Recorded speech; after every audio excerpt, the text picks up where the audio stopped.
السلام علیکم ورحمۃ اللہ وبرکاتہ نحمده ونصلي على رسوله الكريم وعلى آله وصحبه أجمعين اللهم انفعنا بما علمتنا وعلمنا ما ينفعنا وزدنا علما وعملا صالحا يا أرحم الراحمين ربي يسر ولا تعسر وتمم بالخير وبك نستعين يا فتاح يا فتاح يا فتاح أعوذ بالله من الشيطان الرجيم بسم الله الرحمن الرحيم والعاديات ضبحا فالموريات قدحا فالمغيرات صبحا فأثرن به نقعا فوسطن به جمعا إن الإنسان لربه لكنود وإنه على ذلك لشهيد وإنه لحب بالخير لشديد أفلا يعلم إذا بعثر ما في القبور وحصل ما في الصدور إن ربهم بهم يومئذ لخبير.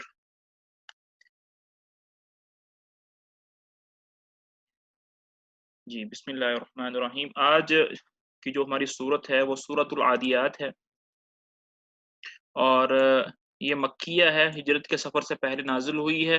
قرآن پاک میں ترتیب کے اعتبار سے اس کا 100واں نمبر ہے اور نزول کے اعتبار سے اس کا 14واں نمبر ہے. اس کو عادیات اس لیے کہتے ہیں کیونکہ یہاں پر عادیات کا لفظ آیا ہے. تو پہلے اس کے الفاظ معنی دیکھتے ہیں، اس کے بعد اس کے ترجمے کو دیکھیں گے انشاءاللہ.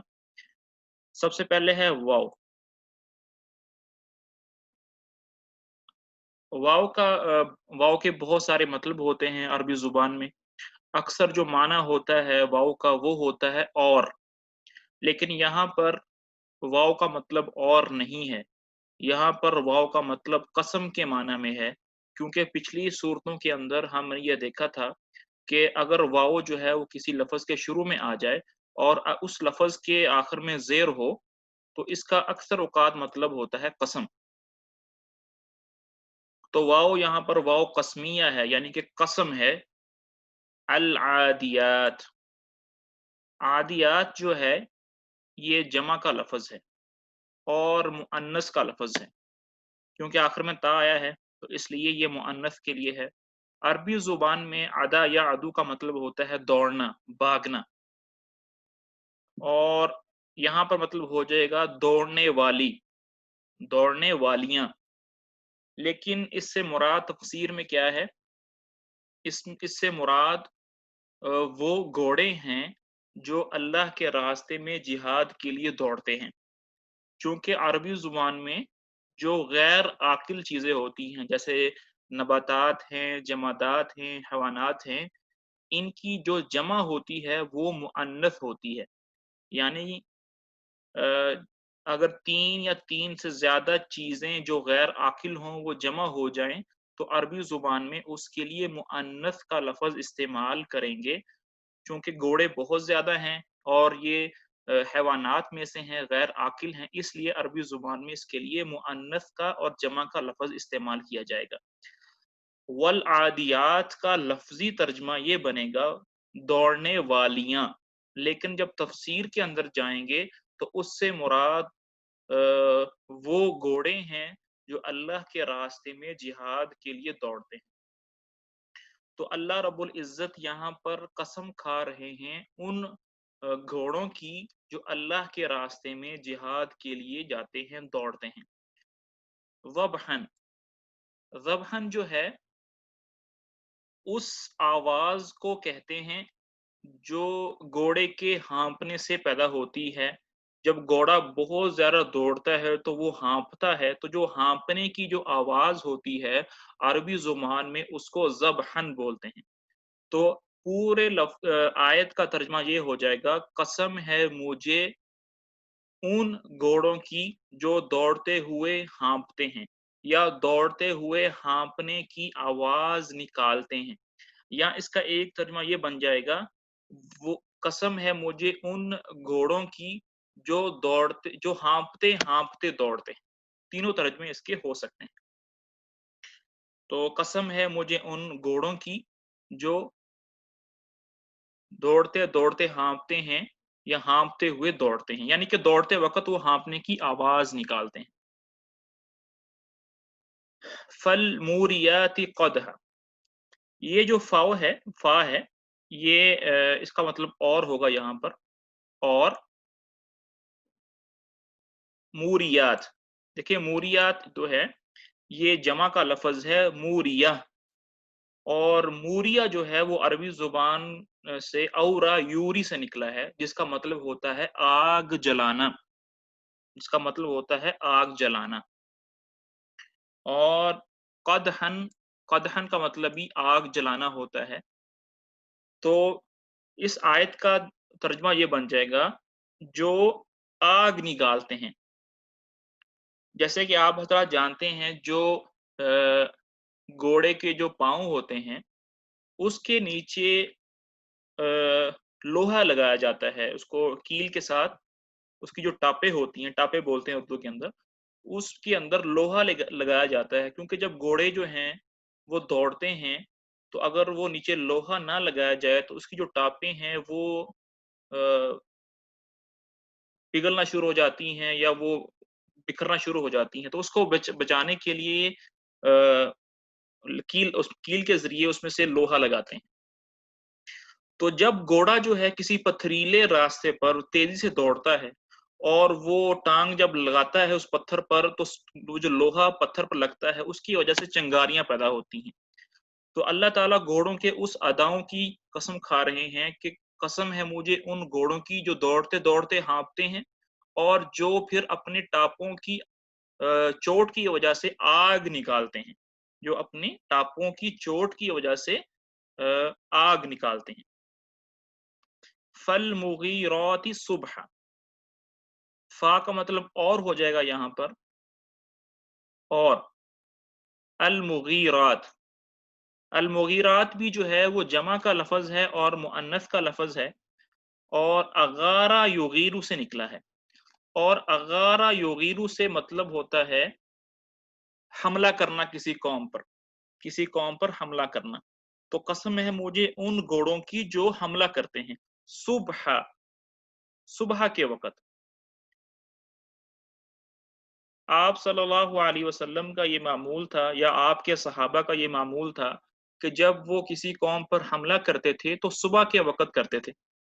تو آپ صلی اللہ علیہ وسلم کی یہ تعلیمات ہوتی تھیں کہ اگر آپ کسی قوم پر حملہ کرنے کے لیے جا رہے ہیں صبح کے وقت، تو اگر تو ان قبیلے والوں سے یا قصبے والوں سے اذان کی آواز سنائی دے تو حملہ نہ کرنا، اور اگر اذان کی آواز سنائی دے تو اس پر حملہ کر دینا. تو قسم ہے ان گھوڑوں کی جو ہانپتے ہوئے دوڑتے ہیں اور اپنے ٹاپوں کی چوٹ کی وجہ سے آگ نکالتے ہیں اور صبح کے وقت حملہ کرتے ہیں. فا کا مطلب ہو جائے گا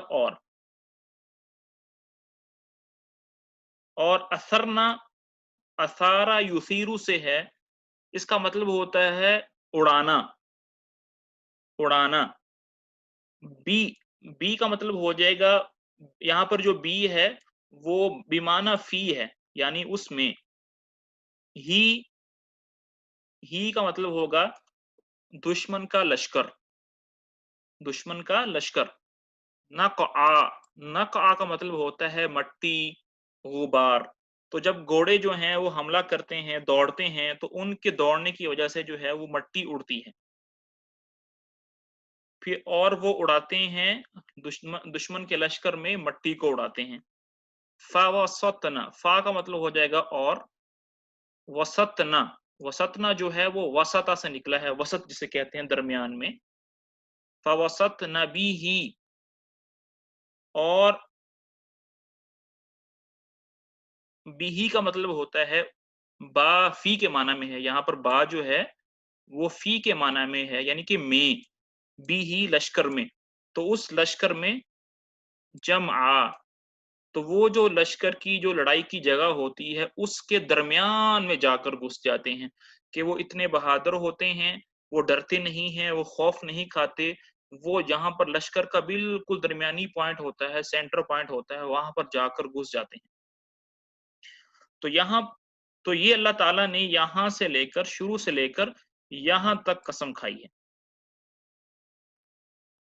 تو شروع سے اس کو دیکھ لیتے ہیں۔ اللہ تعالیٰ نے گھوڑوں کی قسم کھائی ہے جب وہ ہانپ ہانپ کر دوڑتے ہیں، پھر ان کے اس ٹاپ پڑنے پر زمین پر جو آگ نکلتی ہے اس کی قسم کھائی ہے، پھر وہ جو صبح کے وقت حملہ کرتے ہیں ان کی قسم کھائی ہے، پھر وہ جو گھوڑے ہیں وہ مٹی اڑاتے ہیں اس کی قسم کھائی ہے، اور پھر وہ جو گھوڑے ہیں وہ اس لشکر کے درمیان میں جا کر گھس جاتے ہیں، ان ساری باتوں کی قسم کھائی ہے۔ اب یہ جو قسم ہے، ظاہری بات ہے قسم کھانے کے بعد اگلی بات کرنی ہوتی ہے۔ جیسے کوئی آدمی کہے کہ یار مجھے خدا کی قسم، یہ ہو گیا، تو قسم اٹھانے کے بعد پھر اگلی بات کرنی ہوتی ہے جو مقصود ہوتی ہے۔ تو یہاں پر اللہ تعالیٰ نے گھوڑوں کی قسم کھائی ہے، اور آگے اللہ تعالیٰ کیا کہنا چاہتے ہیں؟ ان الانسان لربہ لکنود، یہ بات اللہ تعالیٰ کہنا چاہ رہے ہیں۔ انا کا مطلب ہوتا ہے بے شک، یقین جانو، الانسان، انسان کا مطلب ہوتا ہے انسان، اور اس میں سارے کے سارے انسان جو ہیں اس میں داخل ہو جاتے ہیں، بنی آدم سارا۔ آگے ہے لی، لی کا مطلب ہوتا ہے کا، کے لیے، رب، رب کا مطلب رب ہوتا ہے، ہی، اپنے رب کا، بے شک انسان اپنے رب کا، لکنود، لام جو ہے یہ تاکید کے لیے آیا ہے، تاکیدن کوئی بات کہتے ہیں تو اس کے پہلے لام لگا دیتے ہیں۔ کنود کا مطلب ہوتا ہے ناشکرا، بے شک انسان اپنے رب کا بڑا ہی ناشکرا ہے۔ اور ان، بے شک، وہ، اور بے شک وہ، اعلی کا مطلب ہوتا ہے پر، ذالکا کا مطلب ہوتا ہے وہ، اور بے شک وہ اس پر، بے شک وہ اس پر، لا، لام کا مطلب تاکید کے لیے آتا ہے، شہید کا مطلب ہوتا ہے گواہ، شہید کا مطلب ہوتا ہے گواہ، اور اس آیت کا تعلق جو ہے وہ پچھلی آیت کے ساتھ ہے، وَإِنَّهُ، اور بے شک وہ انسان، عَلَى ذَلِكَ، اس پر گواہ ہے۔ کس بات پر گواہ ہے؟ ناشکر ہونے پر گواہ ہے، کیونکہ انسان کا طرز عمل وہ گواہ بن جاتا ہے اس کے ناشکرے پن پر۔ یہ مجموعی بات ہو رہی ہے کہ اکثر جو انسان ہے جب اس کو کوئی تکلیف پہنچتی ہے، کوئی مصیبت پہنچتی ہے، تو وہ بڑا گڑ گڑا کر اللہ کی طرف رجوع کرتا ہے، دعائیں مانگتا ہے، اپنی جو غلط کام ہے اس کو چھوڑ کر اچھے کام کی طرف آ جاتا ہے۔ لیکن جیسے ہی وہ مصیبت جو ہے اسے ٹل جاتی ہے، اس کے جو حالات ہیں وہ ٹھیک ہو جاتے ہیں، آسان ہو جاتا ہے، دوبارہ پھر اسے وہ کوتاہی اور اسی غفلت کے اندر لگ جاتا ہے۔ تو انسان جو ہے وہ اللہ کا ناشکرا ہے، اور اس کا طرز عمل خود اس ناشکری پر گواہ ہے۔ وا، اور بے شک، ان، سوری، وا کا مطلب ہے اور، انا کا مطلب ہے بے شک، ہو، وہ، اور بے شک وہ، لام کا مطلب ہوتا ہے کے لیے، حب، حب کا مطلب ہوتا ہے محبت، الخیر، خیر کا مطلب ہوتا ہے اچھی بات، بلائی، لیکن یہاں پر خیر کا مطلب مال ہے۔ یہ بات آپ نے بڑے اچھی طریقے سے یاد رکھنی ہے کہ یہاں پر خیر کا مطلب جو ہے وہ مال ہے، کیونکہ جو مال ہے وہ بھی اچھی چیز ہے۔ اللہ تعالیٰ نے انسان کو مال دیا ہوتا ہے تو اس سے وہ بڑی اچھی بلائیاں کما سکتا ہے، اللہ کو راضی کر سکتا ہے، مخلوق کی خدمت کر سکتا ہے، تو اس لیے اس کو خیر بھی کہا جاتا ہے۔